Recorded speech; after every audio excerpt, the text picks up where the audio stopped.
Hi everyone, Helen Blunden here. I hope you're happy, healthy and well. It is time for a new book review where I share some life lessons gleaned from the books that I have read. Now, this recent book that I'd like to talk about is Mieko Kawakami's 2021 book, her very first novel called Heaven. For those of you who have been following me here on my channel, probably have already seen that I have done a recent review of her book Breasts and Eggs, which I enjoyed. And given that I saw this one in the library, I borrowed it because I did enjoy her writing, and I thought I'd like to learn more about what she wrote in this one. It's a very different book to what I would normally have borrowed, and I must admit, if I didn't see her name here on the book, it's probably not a book I would have borrowed. But I'm glad I read this book because it had some very interesting themes. Now, I have to warn you, for those who are triggered by some very strong themes of depression, teenage depression, bullying, there's a strong bullying in here, suicide, anxiety, then this book might be a bit heavy going for you. But I want to actually say that this was an interesting read for me in the sense that it is about a young 14-year-old boy, we don't even know his name, in Japan, obviously, and he is bullied. He's bullied relentlessly. And it's terrible what they do to him, terrible. Like, there were times I had to kind of hold my breath in because it felt as if I was a voyeur of just looking at what these kids were doing to him, and felt helpless in not being able to jump in and stop them. So one day this young boy gets these little letters, these little notes on his desk and in his books, and he wonders who has been writing these notes to him, and he finds out that the notes have been written by another girl in his class who is called Kojima, who also is bullied relentlessly. She's someone who wears dirty clothes. She's a bit wild looking. Everyone hates her. She's called hazmat, hazardous material, simply because she doesn't smell so nice, and she also is bullied completely. So these two kids, this young boy and this young girl, the young boy has a lazy eye, and he feels as if his lazy eye is the reason why he's being bullied. And he keeps thinking if he just had a normal eye, he wouldn't be bullied. And sometimes there were times I thought to myself, unfortunately young children think that way, that it's just unfortunate that they feel as if they can't speak to the adults in their lives and be able to see through and get assistance and get help, and actually realize that what they think is a big thing in their head really is actually quite minor.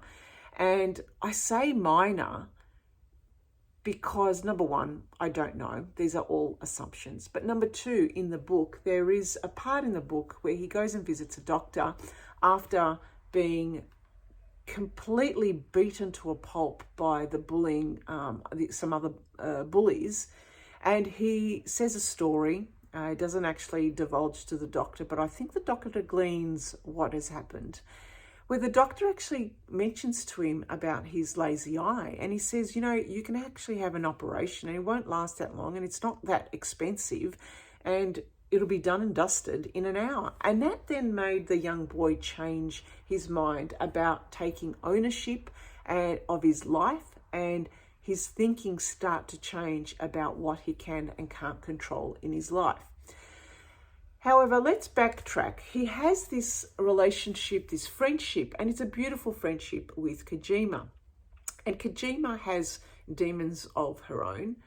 And she likes the boy in the sense that she loves the fact that he has a lazy eye. To her, his eye gives his suffering meaning. And she feels that both of them together, given that they're both being bullied, that they have something above, something beyond, something different, that they understand the others. They don't have to be like the others who are beating them. They stand above them. They are in some ways better than others.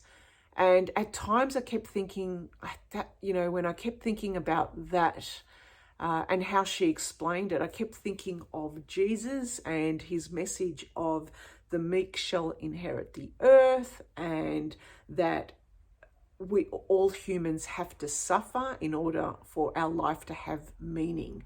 Now, I'm not very religious, but it is what the feeling I got out of this particular chapter in the book, where she was trying to explain how she feels that their limitations somehow set them apart from others, and that they empathize and that they can understand why the others are doing what they're doing to them.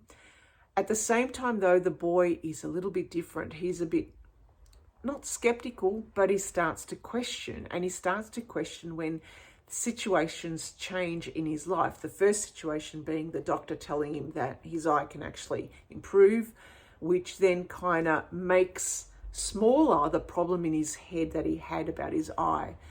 The second element of transformation or rethinking his idea about why he's suffering and why he's going through this shit that he's going through at school is the moment where he confronts one of his bullies, Mimosa. And this point in this book, it felt as if it was a philosophical argument. It felt I was reading two viewpoints whereby these two 14-year-old kids have probably got a better interpretation and a better understanding of humans than I did in my 53 years. And when I read this particular exchange of the young boy asking his bully, why is it that you feel compelled to hurt me? Why do you do the things you do? Why can't you see that you are hurting me? What is possessing you to actually hurt someone else? So he's presenting his case forward, and the bully's response is also very interesting. The bully's response is all about the fact that he believes that the 14-year-old boy can take action if he wants to, but chooses not to. But he doesn't care if he takes action or not. To the bully, his actions are just there. He does it for the sake of just doing them. He felt that in life, there's no meaning, there's no right or wrong. He'll do the actions because he has these urges to satisfy. He doesn't see them as right or wrong. He doesn't even think about it. But he says to this young boy that there's no beautiful world where everyone thinks the same way as this young boy does. They are all, it just simply doesn't exist. Everyone is living in their own world. And so we have this philosophical argument between the boy and his bully, and we both see that they're both right. But my aha moment was, why did they actually see and understand it at 14 years old? And I had to go through an entire life of ups and downs and getting shitty with people, and being sometimes knocked down in my work, and also at other times, not understanding the motivations of other people. Why did it take for me up to 53 years old to see it, whereas they got it at 14? And so that was my aha moment. And I thought to myself, I don't understand philosophy that much, but this is a philosophical argument right here. I think the young boy, especially the young girl, had this viewpoint of Christianity, the fact that suffering, we all need to suffer. Our suffering has some kind of meaning in life. We all, if we're not suffering, there's no meaning in our life. Whereas the bully presented an alternative viewpoint, which is also correct in my head, saying that, well, we have urges to satisfy. We are ultimately responsible for our actions. There's no right or wrong. There's no evil or not, good or evil. It's just is what it is. And so there's got to be a name for a philosophy about that. It's because I don't know philosophy. I wish I did. There would be a name for it. But I brought out my Philosophy 101 book. This is really good. At times where I come across books where, like this one, where there are like competing philosophical arguments, I have a flick through this one to try and see what it is that they might be talking about. And the one I came across is nihilism, which obviously I don't know much about, but I think this is what it is talking about. And also Nietzsche, but again, I don't know much about Nietzsche, so I can't speak about that. However, this was the feeling that I got based on the story and the differences between the young girl. I felt had this Christian feel to it, whereas the bully presented an alternative philosophical argument, and the young boy was kind of stuck in the middle because he was going through it, and it was up to him to choose to decide which philosophy he is going to follow. And what had happened was little instances in his life that made him progress and change his thinking. Whereas unfortunately, it didn't for Kojima.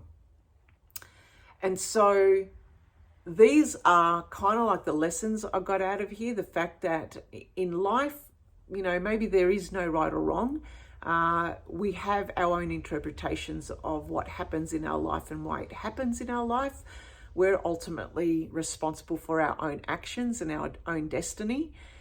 But at the same time, I would say that we're not alone. If that you do have problems, you have issues, it is best to talk to people and see that what we make huge in our mind as unable to overcome might actually be easily overcome, and that we're making a mountain out of a molehill.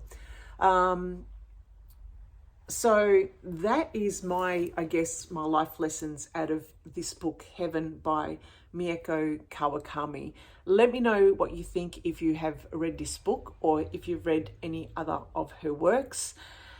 Very interesting read, but I must admit it was hard going reading the points that parts of the book where the young children were being bullied. So thank you for listening and thank you for watching. Bye for now.